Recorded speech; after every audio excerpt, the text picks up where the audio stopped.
अस्सलाम वालेकुम।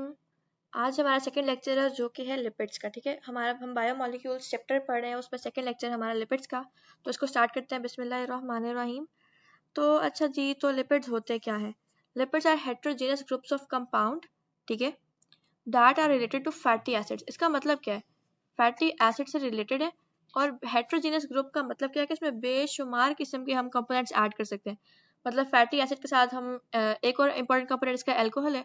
उसके बाद इसमें फॉस्फोरिक एसिड ऐड हो जाता है, डिफरेंट नाइट्रोजनस बेसेस ऐड हो जाती हैं और इनकी ब्रांचेस बदलती रहती हैं, लिपिड के टाइप्स बदलते रहते हैं। तो इसलिए हमने इनको रेफर किया हेटेरोजीनस ग्रुप ऑफ कंपाउंड। ठीक है, और जो इसके बिल्डिंग प्रोसेस में हमारे पास फैटी एसिड और अल्कोहल्स आ जाते हैं। ये आपस में रिएक्ट करते हैं और वाटर का मॉलिक्यूल रिलीज होता है। कंडेंसेशन प्रोसेस है, उसको एस्टेरिफिकेशन प्रोसेस कहते हैं। वो भी हम आगे डील करेंगे कि वो कैसे होता है। सबसे पहले हम लिपिड्स को देख लेते हैं कि लिपिड्स होते क्या हैं। Lipids are the class of biomolecules that play an important role in the body. ठीक है, ये एनर्जी स्टोर करते हैं, सेल मेम्ब्रेन्स बना रहे होते हैं। जितनी भी सेलुलर मेम्ब्रेन्स हैं उनमें 20 to 40% हमारे पास लिपिड्स होते हैं और बाकी हमारे पास प्रोटीन्स आ जाती हैं और कुछ अमाउंट में कार्बोहाइड्रेट्स आ जाते हैं। और सेल सिग्नलिंग को रेगुलेट करते हैं। तो जो सेल सरफेस जो बनी होती है ना, वो लिपिड्स और प्रोटीन से बनी होती है। और ये जो होते हैं ना कंपोनेंट्स, ये कोई भी एंजाइम कोई भी हार्मोन आए तो उनको डिटेक्ट करते हैं, उनको परसीव करते हैं और फिर चेक करते हैं कि उनकी सिग्नलिंग करानी कैसे है अब अंदर, मतलब अंदर किस तरह का सिग्नल इन्होंने भेजना है। तो अब हम इसके इंपॉर्टेंट रोल्स पढ़ लेते हैं। सेल में ब्रेन में इसका एक रोल है, एनर्जी स्टोर करने में रोल है। इसमें आपको एक और बात बताते चलूँ। अच्छा, तो इसमें दो चीज़ें आ जाती है। एक हमारे पास होता है कार्बोहाइड्रेट्स और एक हमारे पास होता है लिपिड्स। ठीक है, तो अब दोनों में फ़र्क कैसे करते हैं? कार्बोहाइड्रेट और लिपिड से अगर हम oxygen ratio CH bonding find करें ना, यानी इनकी प्रोपोर्शन फाइंड करें, तो लिपिड्स में जो रेशो है ना ये कम होती है, जबकि कार्बोहाइड्रेट्स में रेशो ज़्यादा होती है। मतलब क्या है इस बात का कि कार्बोहाइड्रेट्स में ऑक्सीजन वाले जो एटम्स है वो ज़्यादा होते हैं CH की निस्बत। ठीक है, जबकि लिपिड्स में ऑक्सीजन कम है और जो CH बॉन्ड है ना वो बहुत ज़्यादा है। आपको पता है कि जो CH बॉन्ड होते हैं, हम लोगों ने पहले भी बात देखी होगी आप लोगों ने, कि जो CH बॉन्डिंग होती है ना ये एनर्जी स्टोरेज बॉन्डिंग होती है। मतलब यहाँ से ये बॉन्ड टूटता है तो फिर एनर्जी रिलीज होती है। और CH बॉन्ड ने क्या करना होता है, ये एनर्जी स्टोर करके रखनी होती है अपने दरमियान। लेकिन यहाँ पर हमने क्या सीन देखा है कि कार्बोहाइड्रेट्स में जो CH बॉन्डिंग है ना ऑक्सीजन की निस्बत वो थोड़ी कम होती है, जबकि लिपिड में CH बॉन्डिंग ज़्यादा होती है कार्बोहाइड्रेट्स की निस्बत। तो अगर हम बात करें कि हमारे पास 3 ग्राम कार्बोहाइड्रेट का है और 3 ही ग्राम लिपिड्स का है, तो जो 3 ग्राम कार्बोहाइड्रेट में जितनी एनर्जी है ना उससे कई ज़्यादा एनर्जी 3 ग्राम लिपिड्स में होगी। क्यों? क्योंकि उनमें CH की जो रेशियो है ना वो ज़्यादा है कार्बोहाइड्रेट्स की निस्बत। अगली बात आती है कि हमें इंसुलेशन भी प्रोवाइड करते हैं। अब आपने देखा होगा हमारी जो स्किन है ना, स्किन के बिल्कुल नीचे मतलब ऊपर एपिडर्मल सेल्स हैं, उसके बिल्कुल नीचे हमारे पास एडिपोज टिश्यूज आते हैं जो कि लिपिड से बने होते हैं। उनका मेजर पार्ट लिपिड से बना होता है और उनका काम क्या होता है कि उन्होंने हमें इंसुलेशन प्रोवाइड करनी है। तो बाहर की गर्मी बाहर रखते हैं, बाहर की सर्दी बाहर रखते हैं, वरना हम फ़ौरन से मर जाए जैसे टेम्परेचर चेंज हो। अगली बात है हमारे पास हार्मोन क्रिएशन कराते हैं। मतलब स्टीरॉइड्स जो है ना वो तो होते ही लिपिड्स हैं। स्टीरॉइड्स में हमारे पास डिफरेंट आ जाएंगे जो गोनाडिक एंजाइम्स हैं, जैसे कि एस्ट्रोजन वगैरह वगैरह। तो ये सारे लिपिड एंजाइम्स होते हैं। इसके अलावा हमें प्रोटेक्शन प्रोवाइड करते हैं। अब आप वैक्सीज की एग्जांपल ले लें तो जो हमारे पास आर्थ्रोपोड्स आ जाते हैं, उनकी जो सबसे ऊपर एक्सोस्केलेटन है वो कवर होता है वैक्सीज से, क्यूटिकल से प्लांट की सरफेस कवर होती है। तो इनका काम क्या होता है? इनका काम होता है कि जो इनर बॉडी है ना उनको प्रोटेक्शन प्रोवाइड करना, उनको एनवायरमेंटल हार्म से बचाना। ठीक है, आगे विटामिन क्रिएशन आ जाती है। कोलेस्ट्रॉल भी एक लिपिड की टाइप है जो कि विटामिन डी प्रोवाइड कर रही होती है।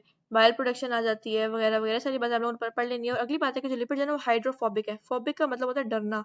फोबिया आप लोगों ने वर्ड सुना होगा, उसका मतलब होता है कि किसी चीज़ से इंतहा ज़्यादा खौफ खाना। हाइड्रो पानी से निकले, हाइड्रोफोबिक का मतलब है कि वाटर से डरते हैं। तो और इसका मतलब क्या जाएगा कि नॉन पोलर और वाटर में सॉल्युबल नहीं है। जबकि ये जो ऑर्गेनिक सॉल्वेंट्स है ना, मसलन अल्कोहल की बात कर लें, हम लोग एसीटोन की बात करें वगैरह वगैरह, उनमें सॉल्युबल है, जबकि वाटर में ये इनसॉल्युबल है। आगे हम बात करते हैं some types of lipids include triglycerides. ये हमारे पास सिंपलेस्ट लिपिड्स आ जाते हैं। इनको हम लोग नेचुरल लिपिड्स भी कहते हैं, न्यूट्रल लिपिड्स भी कहते हैं। इसके अलावा फॉस्फोलिपिड्स आ जाते हैं। इसमें हमारे पास फैटी एसिड ग्लिसरॉल के साथ एक और थर्ड कंपोनेंट ऐड होता है, वो हमारे पास होता है फॉस्फेट ग्रुप। और उसको मजीद ब्रांचिंग करने के लिए नाइट्रोजनस बेसेस ऐड होती हैं, मसलन कोलिन हो गया, लेसिथिन हो गया वगैरह वगैरह। तो फिर हमारे पास फॉस्फेटिक एसिड बन जाता है। और बिल्डिंग ब्लॉक्स की बात करें, जैसे हमने ऊपर बात की है कि जो लिपिड्स हैं उनके बिल्डिंग ब्लॉक्स में हमारे पास फैटी एसिड और ग्लिसरॉल आ जाएगा। ये दोनों आपस में रिएक्ट करते हैं और एक वाटर का मॉलिक्यूल जो है ना वो रिलीज होता है, ठीक है, और इनके दरमियान COOC बॉन्ड बनता है और इस बॉन्ड को हम कहते हैं ईस्टर लिंकेज, ठीक है। ग्लाइकोसिडिक जो बॉन्ड्स है ना उसको हम कहते हैं ईथर लिंकेज, और जो लिपिड्स में बॉन्ड होता है उनको हम कहते हैं ईस्टर लिंकेज। आगे हम ग्लाइसरोल की थोड़ी सी बात करते हैं। तो ग्लाइसरोल जो है ना वो एक 3 कार्बन शुगर है जिसके अंदर 3 OH ग्रुप्स होते हैं। मतलब अगर हम नीचे देख भी रहे थोड़ा सा हो गया यहाँ पर स्ट्रक्चर, इसको स्टडी कर लेते हैं। तो ये जो आपको ये वाला स्ट्रक्चर नजर आ रहा है ना, ये वाला, ये हमारे पास एक ग्लाइसरोल का मॉलिक्यूल है। अब आप देखें इसमें कि इसमें 3 कार्बन है, ये कार्बन है, ये कार्बन है, ये कार्बन है, और इसमें 3 ही OH ग्रुप है, फर्स्ट, सेकेंड और थर्ड, और इसके जो बाकी बॉन्ड्स है ना वो एक H ग्रुप के साथ सेटिस्फाइड है, ठीक है। तो हमारे पास ये ग्लिसरॉल का मॉलिक्यूल आ गया। तो बाकी हम बाद में बात करते हैं कि इन्होंने लिंकेज की कैसे है। अभी सिर्फ ग्लिसरॉल दिखाना था आप लोगों को।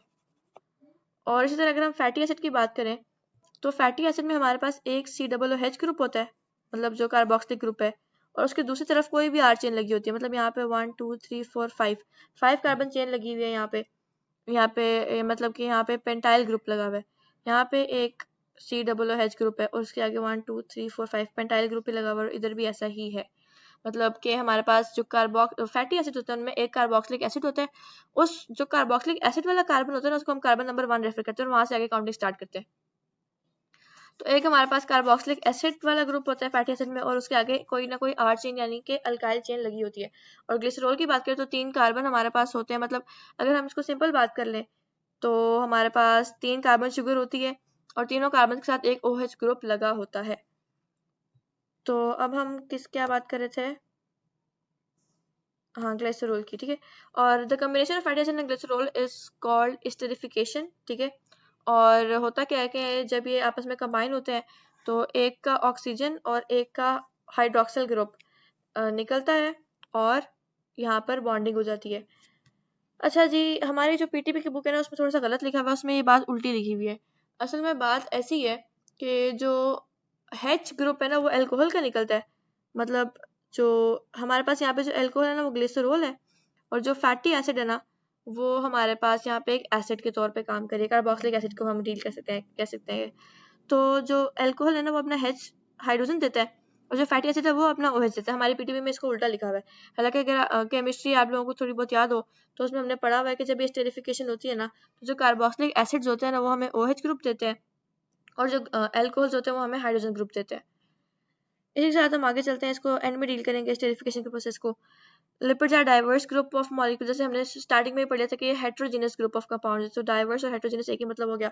और इनमें हमारे पास फैट्स भी आते हैं, ऑयल्स भी आते हैं, वैक्सेस और सर्टेन विटामिन्स आते हैं, ठीक है। फैट्स और ऑयल्स की चलो आगे बात करते हैं। अभी हम चलते हैं नेक्स्ट पे। Fatty acid and alcohols are the building blocks of lipids, ठीक हो गया। ये बात हम पहले पढ़ चुके हैं। तो ये है कि फैटी एसिड क्या होते हैं। फैटी एसिड है कार्बन के लॉन्ग चेन होते हैं जिनमें हमारे पास 2 से लेके 30 कार्बन होते हैं। इवन नंबर ज्यादातर हमारे पास पाए जाते हैं, 2 से लेके 30 कार्बन हमारे पास होते हैं, और ये स्ट्रेट चेन में भी होते हैं, ब्रांच चेन में भी होते हैं, और इनमें डबल बॉन्ड भी होता है और सिंगल बॉन्ड भी होते हैं। मेनली ये सिंगल बॉन्ड में होते हैं, लेकिन इनमें 6 डबल बॉन्ड तक की कैपेसिटी होती है कि 6 डबल बॉन्ड तक इनमें आ सकते हैं। और डबल बॉन्ड और सिंगल बॉन्ड आने की वजह से इनके जो है ना स्ट्रक्चर डिफरेंट होना शुरू हो जाते हैं। मतलब अगर सारे सिंगल बॉन्ड है तो वो सैचुरेटेड रहेगी और वो फैट्स बनाएगी, और अगर कोई ना कोई डबल बॉन्ड हो गया तो अनसैचुरेशन आ जाएगी और वो ऑयल्स की फॉर्म में कन्वर्ट होना शुरू हो जाएगी। फैट जो है वो एनिमल्स में पाए जाते हैं, मतलब सॉलिड फॉर्म में, और ऑयल जो है ना वो प्लांट से पाए जाते हैं। मतलब अगर आप देख लें किसी ना किसी प्लांट को तो जो उनका ऑयल है ना, मस्टर्ड ऑयल हो गया, सनफ्लावर ऑयल हो गया, सारे लिपिड्स की ही एग्जांपल है, क्योंकि उनमें अनसैचुरेशन होती है इसलिए वो लिक्विड फॉर्म में आ जाते हैं। बाकी अगर एनिमल फैट्स की बात करें तो आप लोगों ने चर्बी तो देखी होगी जो कि गाय वगैरह से आती है। मतलब अगर कभी घर में गोश्त आप लोगों ने देखा हो धुलता हुआ है जो भी है, तो उस जो मसल्स हैं उनके ऊपर एक फैटी लेयर होती है, वो हमारे पास यहाँ पे एनिमल फैट्स आते हैं। और क्योंकि वो सैचुरेटेड होते हैं सारे के सारे, इसलिए वो सॉलिड स्टेट में होते हैं रूम टेम्परेचर पर, ठीक है। उनको हम लिक्विड शेड में भी ला सकते हैं, लेकिन उनको इसके लिए उनको हीट करना पड़ेगा। अभी हम आगे चलते हैं, फैटी एसिड के स्ट्रक्चर की बात करते हैं। ये हमारे पास आगे स्ट्रक्चर थोड़ा सा टेढ़ा हो गया है। चेन लाइक मॉलिक्यूल होते हैं। स्टार्टिंग में इनका एक कार्बोक्सिलिक हेड होता है और उसके आगे हाइड्रोकार्बन की चेन होती है जो कि R ग्रुप होता है, ठीक हो गया। आगे बात कर रहे हैं क्लासिफिकेशन है, तो ये सैचुरेटेड भी होते हैं, जैसे कि मैंने बताया सैचुरेटेड एनिमल फैट्स हैं। मोनोसैचुरेटेड मतलब मोनो अनसैचुरेटेड मतलब एक बॉन्ड आ गया इनमें डबल। पॉली अनसैचुरेटेड, तो जो पॉली अनसैचुरेटेड है ना ज़्यादातर वो हमारे पास ऑयल्स की फॉर्म में होता है, जो कि एनिमल फैट्स कहलाते हैं। फंक्शन इनका क्या है, ये हमारे पास आ गया इनका फंक्शन।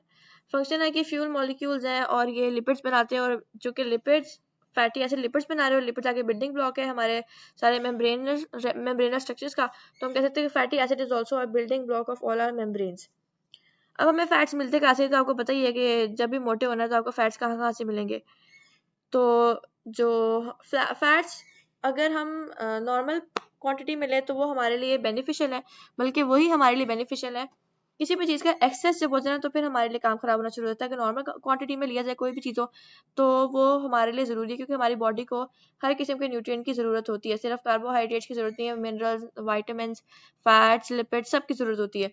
लेकिन इसमें एक बात क्या है कि जितने भी फैट्स है ना, मतलब जितनी भी आपने न्यूट्रिएंट्स लेने सब में आप लोगों ने एक ना बैलेंस डाइट के तौर पे लेने हैं। ऐसे नहीं है कि अगर आप एक दिन में फैट्स ले रहे हो तो फिर आप ढेर सारे फैट्स ही ले रहे हो, या अगर आप कार्बोहाइड्रेट्स ले रहे हो तो आप ढेर सारे कार्बोहाइड्रेट्स ले रहे हो। आपने सारा कुछ बैलेंस रख के अपनी डाइट का ख्याल रखना, तो ताकि आप लोग एक हेल्दी लिविंग एंजॉय कर सकें। चलो खैर, हम लोग फैटी एसिड की बात कर रहे थे, तो ये हमें डिफरेंट सोर्सेज से मिल जाती है। मतलब हमारे पास फूड्स आ जाते हैं, ड्रिंक्स, फ्लैक्स सीड्स आ जाते हैं हमारे पास, शिया सीड्स आ जाते हैं, वॉलनट्स, कैनोला ऑयल वगैरह वगैरह वगैरह वगैरह, ये सारे आप लोग पढ़ते रहे। Fatty acids are essential for human growth. जैसे हमने देखा कि मेम्ब्रेनस स्ट्रक्चर जिससे बन रहे होते हैं, इसके अलावा जो हमारी ग्रोथ हार्मोन्स वगैरह ना, उनको ये न्यूट्रिशन वगैरह प्रोवाइड कर रहा होता है। सॉरी, हार्मोन्स को न्यूट्रिशन नहीं प्रोवाइड कर रहा होता, उनकी ये सिक्रीशन वगैरह में हेल्प कर रहा होता है।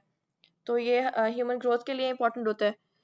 और डाइजेशन के दरमियान इनको ब्रेक कर दिया जाता है। हमने जैसे वो पढ़ा हुआ है स्मॉल इंटेस्टाइन में, कि वहाँ पर जो हमारे पास लिम्फेटिक सिस्टम होता है उसमें जो लैक्टियाज होते हैं, उनमें लैक्टीज या लैक्टियाज आप लोग जो भी इसको प्रोनाउंस करते हैं, उनमें जो फैटी एसिड है वो मजीद टूट जाते हैं, फिर हमारे ब्लड को रिटर्न कर जाता है वगैरह वगैरह। वो काफ़ी लंबे प्रोसेस है।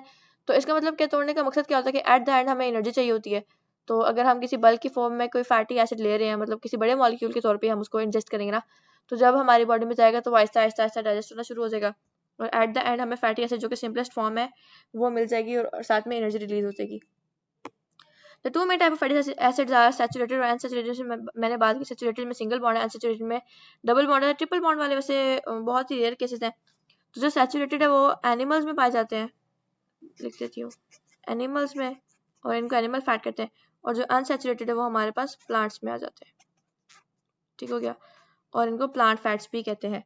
और जो सैचुरेटेड वाले हैं, अब आपको याद होगा, अगर एनिमल में पाए जाते हैं तो आप ये याद रख लेंगे कि वो सॉलिड स्टेट में पाए जाते हैं, और जो अनसैचुरेटेड है वो प्लांट से पाए जाते हैं, तो भी आप याद रख लेंगे कि वो लिक्विड स्टेट में पाए जाते हैं।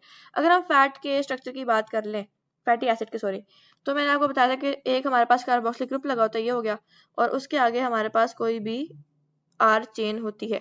यहाँ पे 1 2 3 4 5 6 7 8 9 10 11, यहाँ पे 11 कार्बन की चेन लगी हुई है। इसको पता नहीं क्या नाम देंगे, खैर वो सोचना पड़ेगा। बाकी मतलब ये टोटल 12 कार्बन का फैटी एसिड है। एक हमारे पास कार्बोक्सिलिक ग्रुप आ गया, और दूसरा हमारे पास एक लंबी आर चेन आ गई। आगे हम कुछ एग्जांपल्स को डील कर लेते हैं। तो सैचुरेटेड फैटी एसिड में हमारे पास स्टीयरिक एसिड आ जाता है, और स्टीयरिक एसिड में हमारे पास 18 कार्बन होते हैं। तो जो स्टीयरिक एसिड हमारे पास सैचुरेटेड की एग्जांपल आ गई है। और अगर हम स्टीयरिक एसिड में जो 9 और 10 कार्बन है ना, मतलब जो यहाँ पे 9 और 10 कार्बन है, इसके दरमियान एक डबल बॉन्ड कर दें, मतलब एक अनसैचुरेशन डाल दें इसमें, तो उसको फिर वो देखो उसकी सारी प्रॉपर्टीज चेंज हो जाएंगी। इसी वजह से उसका नाम भी चेंज होता है। पहले स्टीयरिक एसिड था अगर सैचुरेटेड होता, अब अनसैचुरेटेड हो गया तो वो ओलिक एसिड बन गया। और अगर इसमें दो डबल बॉन्ड हो, एक इस कार्बन में और एक इन कार्बन के दरमियान, तो ये लिनोलिक एसिड कहते हैं इसको, लिनोलिक। और अगर 18, ये सारी मतलब ये सारे जो है ना, सारे जो है ना वो 18 कार्बन कंपाउंड्स हैं, उनमें सब में 18 कार्बन है। तो बस देखो सैचुरेशन की वजह से उनकी प्रॉपर्टी चेंज होगी, और उनमें जो जैसे जैसे हम लोगों ने अनसैचुरेशन की है ना, वैसे वैसे उनकी जो फॉर्म है सॉलिड से लिक्विड की तरफ आना शुरू होगी है। और अगर हम 3 डबल बॉन्ड ऐड कर लें तो इसको लिनोलेनिक एसिड कहते हैं। ठीक है, तो ये थोड़ी सी फैटी एसिड की एग्जांपल्स थी। आगे चले तो ट्राई असाइल ग्लिसराइड्स आते हैं, या फिर ट्राई असाइल ग्लिसरॉल, इसको हम लोग न्यूट्रल लिपिड्स भी कहते हैं, और ये मेन टाइप ऑफ लिपिड्स है, सिंपलेस्ट टाइप ऑफ लिपिड्स है। बनता कैसे है जी, चलो पहले देखते हैं क्या। It is made up of 3 fatty acid group होते हैं और एक ग्लिसरॉल का ग्रुप होता है। मतलब हमने अभी ऊपर पढ़ लिया ना ग्लिसरॉल क्या होता है। तो अगर आप लोगों को याद नहीं है या समझ नहीं लगी तो आप दोबारा वीडियो को पीछे जाएं वापस और देखें ग्लिसरॉल और फैटी एसिड क्या होता है, क्योंकि हम एक दफ़ा पढ़ चुके, तो मैं अब आगे काम कराती हूँ। और ये जो है ना प्राइमरी फॉर्म ऑफ एनर्जी है, डाइटरी फैट है, प्राइमरी फॉर्म ऑफ एनर्जी है। स्टोरेज हमारे लिवर में स्टोर हो रहा होता है और उसके अलावा हमारी जो मसल सेल्स है ना उसमें भी ये स्टोर हो रहा होता है।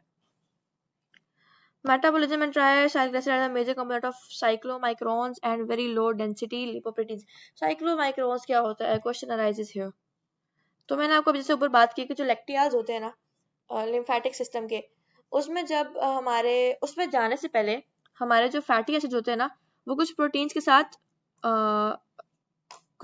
रिएक्शन बनाते हैं और जो रिएक्शन के बाद जो प्रोडक्ट बन रहा होता है ना उसको साइक्लोमाइक्रोन कहते हैं। अभी आप लोग इसके बारे में इतना सोचने की जरूरत है, जब हम लोग डाइजेशन वाला चैप्टर करेंगे तो हम इसको अच्छे से डील करेंगे। बाकी की बात करते हैं डाइजेशन में वगैरह वगैरह वगैरह। और जैसे कि हमें पता है कि लिपिड्स नॉन पोलर हैं, तो ट्राइसाइक्लिसराइड्स भी हैं, वो भी नॉन पोलर ही होंगे, ऑब्वियस बात है कि ये भी तो लिपिड ही हैं। आगे बात क्या है कि अगर ये नॉन पोलर हैं तो ये वाटर में इनसॉल्युबल हैं, जबकि ये जो दूसरे हैं हमारे पास ऑर्गेनिक सॉल्वेंट्स उनमें ये सॉल्युबल होते हैं। अच्छा जी, अगर हमारे ब्लड में ट्राइसाइक्लिसराइड की बहुत ज़्यादा मिकदार हो जाए तो क्या होगा? हमारी आर्टरी जो है ना वो हार्डन हो जाएगी। आप लोगों ने पढ़ा होगा आर्ट्रियोस्क्लेरोसिस, ठीक है। उसमें क्या था कि हमारे जो लिपिड्स है ना वो हमारे जो हार्ट की वेसल्स हैं या फिर आर्टरीज की बात कर लें एज अ होल, उसमें एक्यूमुलेट होना शुरू हो जाते हैं, उनको रिजिड करना शुरू कर देते हैं, जिसकी वजह से उनमें जो फ्लेक्सिबिलिटी है खत्म होना शुरू होती है। आपको पता है ना कि आर्टरीज फ्लेक्सिबल होती है तभी वो पंपिंग वगैरह करा देती हैं, तो उनकी फ्लेक्सिबिलिटी खत्म होना शुरू हो जाएगी, जिसकी वजह से ब्लड फ्लो नैरोअर हो जाएगा और हम मर जाएंगे। बाकी लिपिड जब आर्टरी से बढ़ते हैं तो मतलब जब भी ये वेसल्स में एक्यूमुलेट होना शुरू होता है तो बेशुमार हमारे डिजीजेस अराइज हो जाते हैं। ब्रेन ट्यूमर आ जाता है, उसकी वजह से ब्रेन जो सेल है ना वो आपस में कोऑर्डिनेशन नहीं कर पाते, नर्वस कोऑर्डिनेशन ब्रेक डाउन हो जाता है।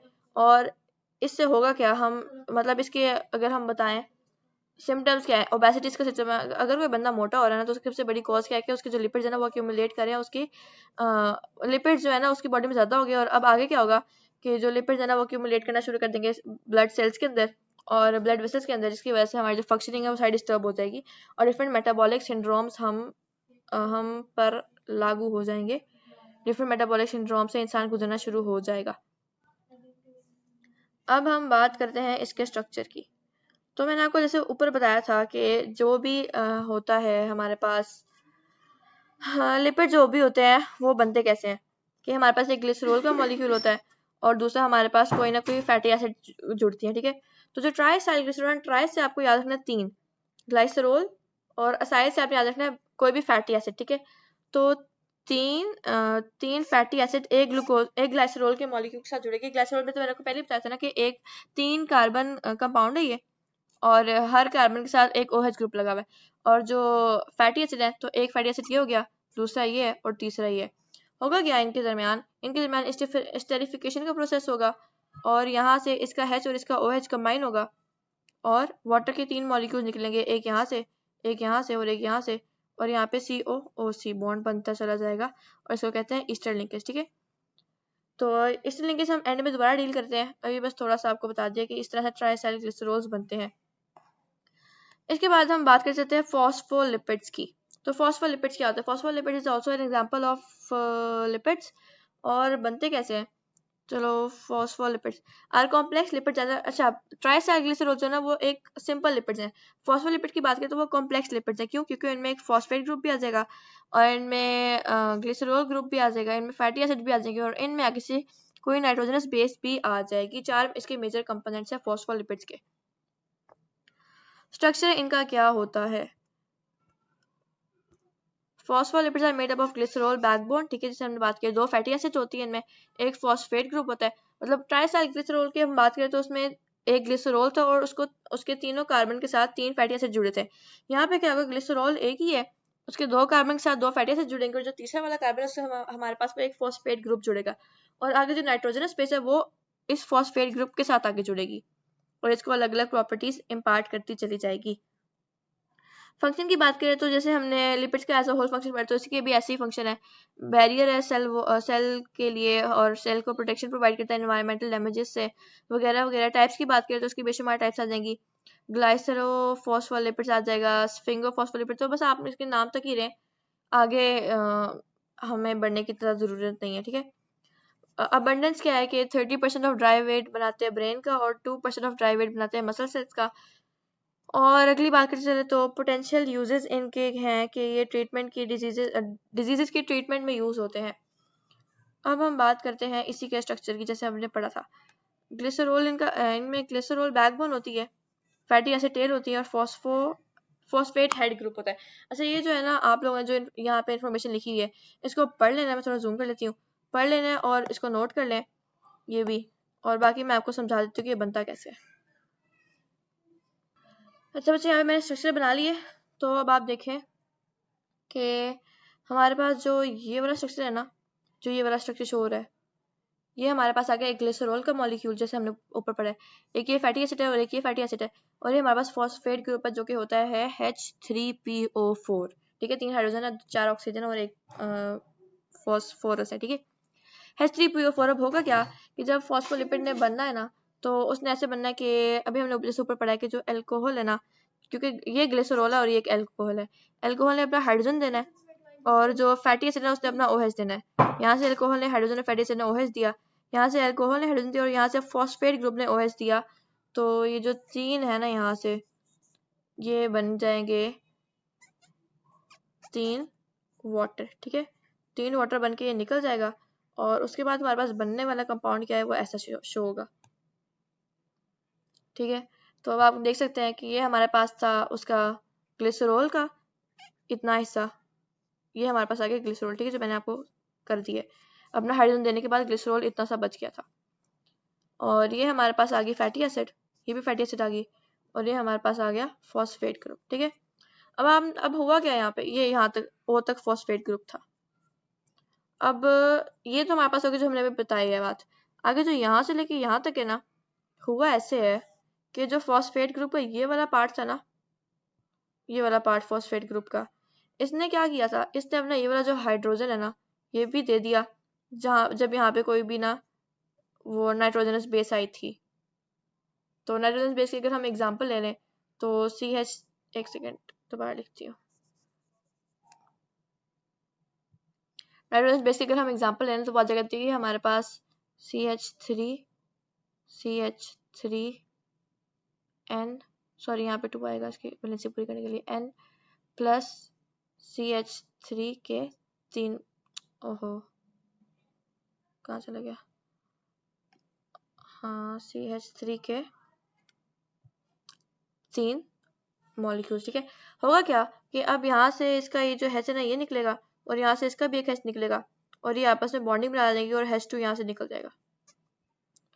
तो अब यहाँ पे क्या हुआ, इसको थोड़ा सा अरेज कर लेते हैं, इसके H को यहाँ से H निकलेगा और यहाँ से एक H निकलेगा, वहाँ पे 2 H बाकी रह जाएंगे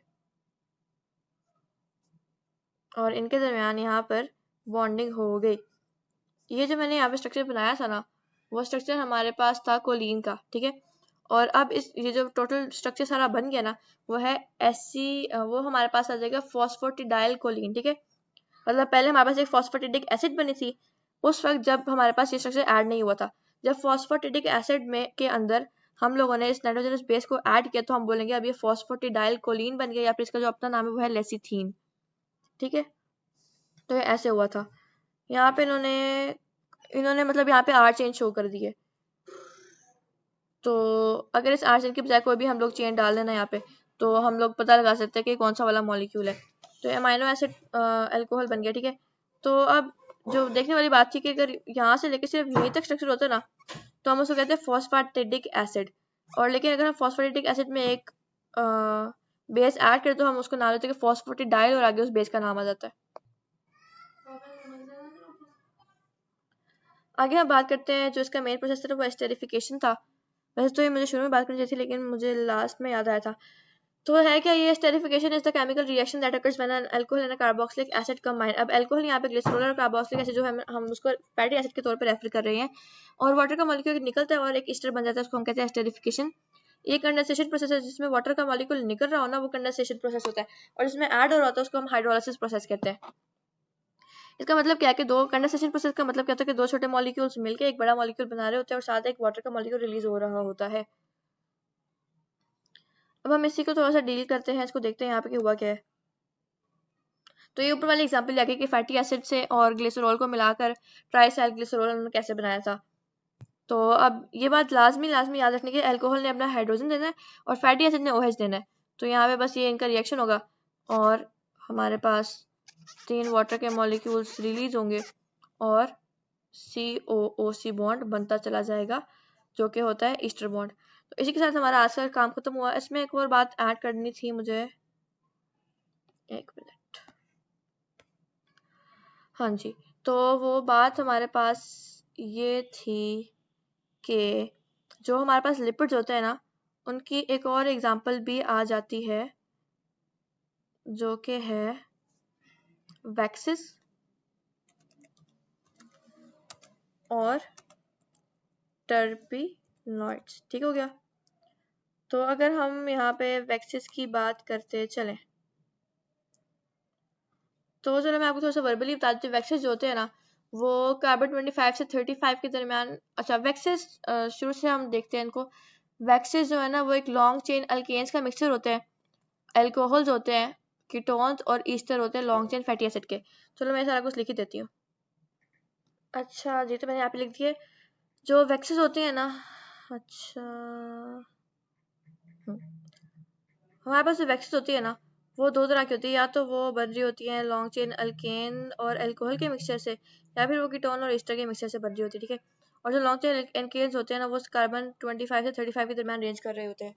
और इसमें और हमारे पास इतने खास कोई बात नहीं है वैक्सेस में। वैक्सेस हमें इंसुलेशन प्रोवाइड करती हैं। आर्थ्रोपोड्स जो होते हैं, उनके जो स्केलेटन होता है वो वैक्सेस से कवर होता है। और उसके अलावा हमारे पास जो क्यूटिकल है, एक लेयर होती है जो कि प्लांट सेल्स के ऊपर पाई जाती है, ताकि उनको इन्वायरमेंटल डैमेजेस से बचा सके। और इसी तरह टर्पिनॉइड्स की बात करें तो टर्पिनॉइड्स होते हैं ना, ये एक वास्ट ग्रुप है, जो कि आइसोप्रीनॉइड एक यूनिट, छोटे छोटे यूनिट्स होते हैं, उनसे बनती हैं। और आइसोप्रीनॉइड्स ने क्या करना होता है, आइसोप्रीनॉइड्स डिफरेंट तरह की अरेंजमेंट बनाते हैं, तो डिफरेंट तरह के कंपाउंड बनाते हैं, रबर, कैरोटीनॉइड, स्टीरॉइड, टर्पीन्स वगैरह वगैरह, डिफरेंट डिफरेंट तरह के जो है ना प्रोडक्ट्स बनते रहते हैं कंडेंसेशन से। मतलब एक वाटर का मॉलिक्यूल निकलता रहता है और कंडेंसेशन डिफरेंट डिफरेंट प्रोडक्ट्स बनते रहते हैं। और इसी तरह हम बात करें तो इसी में आगे स्टीरॉइड्स आ जाते हैं, प्रोस्टाग्लैंडिन्स आ जाते हैं वगैरह वगैरह। तो आप लोगों को इतना डेप्थ में जाने की ज़रूरत नहीं है, बस जितना मैंने करा दिया ना उतना इंशाल्लाह काफ़ी होगा। बाकी इसी के साथ आज का लेक्चर ख़त्म होता है। तो आप लोगों ने करना क्या, आप लोगों ने इस लेक्चर को इंतहाई गौर से देखना है, सुनना है, पढ़ना है, समझना है और अगले दिन के टेस्ट के लिए अच्छे से तैयार होना है। और जो बात मैं हमेशा कहती हूँ, पीटीबी से लाजमी लाजमी लाजमी पढ़ना है। आप लोगों ने पीटीबी को नहीं छोड़ना। ठीक हो गया जी, अल्लाह हाफिज़।